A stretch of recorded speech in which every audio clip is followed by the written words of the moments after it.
The casket is small. Too small. That's the first clear thought that cuts through the fog as they begin lowering my son into the ground, my 9-year-old boy's final resting place. My hands won't stop shaking.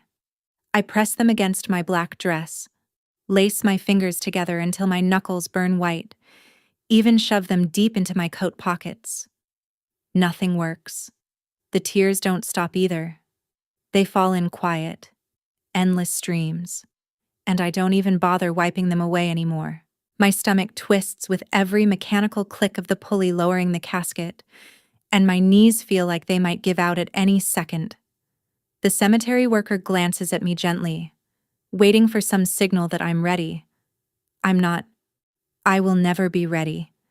8 months ago, the doctors finally gave a name to the thing that had been stealing my son's strength.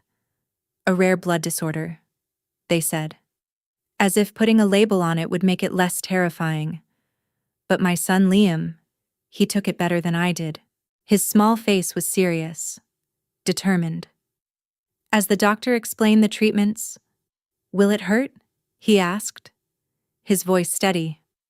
"Sometimes," the doctor admitted, "but we'll do everything we can to help you." Liam nodded like he understood everything, and he never complained. Not through months of needles, not through transfusions, not through medications with names I could barely pronounce. Even when fevers left his tiny body trembling under hospital blankets, he would look up at me with those soft brown eyes and whisper, "I'm okay. Mom, don't worry." I believed him because I had to. And now, I stand here alone beside his grave. The emptiness beside me hurts almost as much as losing him. My parents should be here. My sister Vanessa, who always promised she'd never leave me alone. And Talia, my best friend since childhood, the one who held me together through my divorce. None of them came. Not one. My hand moves before I can stop it. I pull out my phone and instantly regret it. Vanessa's social media opens automatically. Photos flood the screen. Her engagement party, happening right now, at the luxurious Silvercrest ballroom. There she is laughing, holding a champagne glass, her diamond ring catching the light. My parents stand beside her, smiling proudly like nothing in the world is wrong. The timestamp says it was posted 20 minutes ago. 20 minutes ago, while I was standing here listening to a pastor try to summarize my son's life in a few short sentences. "Are you all right?" "Dear," I look up. Mrs. Harper, my elderly neighbor, stands beside me. She's the only person who came for over a year. She brought warm meals when I was too exhausted to cook. She sat with Liam so I could shower or sleep for an hour. She never once treated his illness like a burden. They didn't come. I whisper. My voice barely exists. Not one of them. Memories hit me all at once. Liam's laugh real and bright. Before everything changed, the way it used to burst out of him. Uncontrollable. The way he once told me, at 7 years old, that he wanted to become a doctor so he could fix kids like me and his superhero pajamas. He wore them to every chemo session because superheroes are brave even when they're scared. That boy loved you more than anything in this world, Mrs. Harper says softly. I nod, swallowing hard, because I know. I remember something else too. Dylan, my ex-husband, standing in our kitchen years ago, signing papers. An $850,000 college trust fund for Liam. If anything ever happens, he told me, his voice serious. You're the beneficiary. I trust you to protect what's his. He never imagined those words would matter this soon. A part of me wants to call my parents right now, to scream, to ask them how they could choose a party over their grandson's funeral. But another part of me feels completely numb, like there's nothing left inside me to break. If this story is touching something inside you, take a second to subscribe to the channel. It truly means more than you think. And I'd love to know, where are you listening from right now? What time is it where you are? This story is fictional. Some elements have been enhanced with the help of AI to make it more vivid. But the emotions? Those are real. Every bit of it. Now, let me take a breath and tell you what really happened. I spent 18 months fighting for my son's life, sleeping in stiff hospital chairs, learning medical terms I never wanted to understand, arguing with doctors when something didn't feel right, refusing to give up, even when everyone else quietly started to, and now, there's nothing left to fight for. My phone vibrates in my hand. I almost ignore it, but something makes me look. It's my mother. We need to talk. Bring the trust documents tomorrow. I read the message once, then again. Slower this time. Like maybe I misunderstood. They didn't come to Liam's funeral, but they have time to talk about his money. Something cold slips into my chest, cutting clean through the grief for the first time today. Something sharp. Clear. This isn't normal.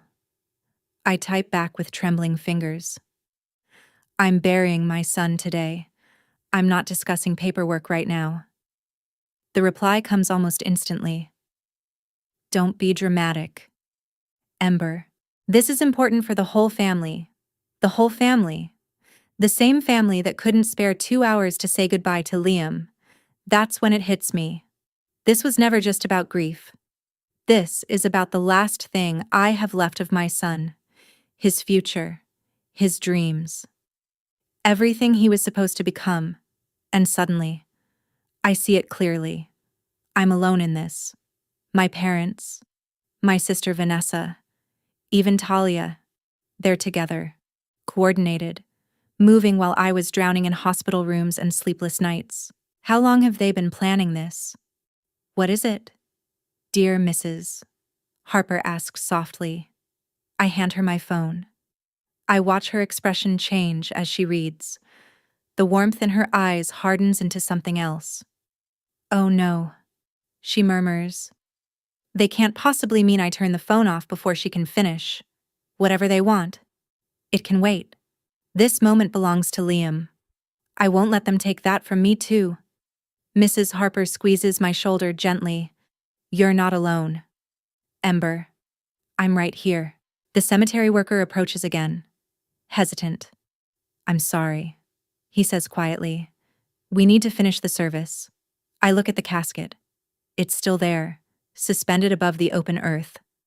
And suddenly, I can't move. Am I supposed to just walk away? Leave him here? My body refuses. My feet won't take that step. Mrs. Harper steps forward before I can say anything. Please, give her a moment. She's saying goodbye to her boy. The man nods respectfully and steps back. Time stretches. I reach into my coat pocket and pull out Liam's favorite action figure, the one he carried with him through every hospital stay, the one he held onto even when he was too weak to speak. I kneel slowly, my knees sinking into the damp grass. My hand trembles as I place it gently on top of the casket. I'll protect what's yours. I whisper. I promise. For a second, I think I might break completely, but instead, something shifts, deep inside me, beneath the grief, beneath the exhaustion, something small flickers to life. A spark. I don't know what tomorrow will look like. I don't know how this is going to unfold. But I know one thing with absolute certainty. They are not taking my son's legacy. Not without a fight. The next morning arrives gray and heavy, rain tapping softly against the windshield as I drive.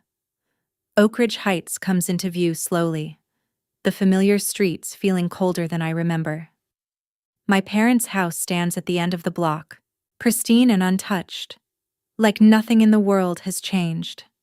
Like my son never existed. My grip tightens on the steering wheel, my knuckles turning white as I pull into the driveway.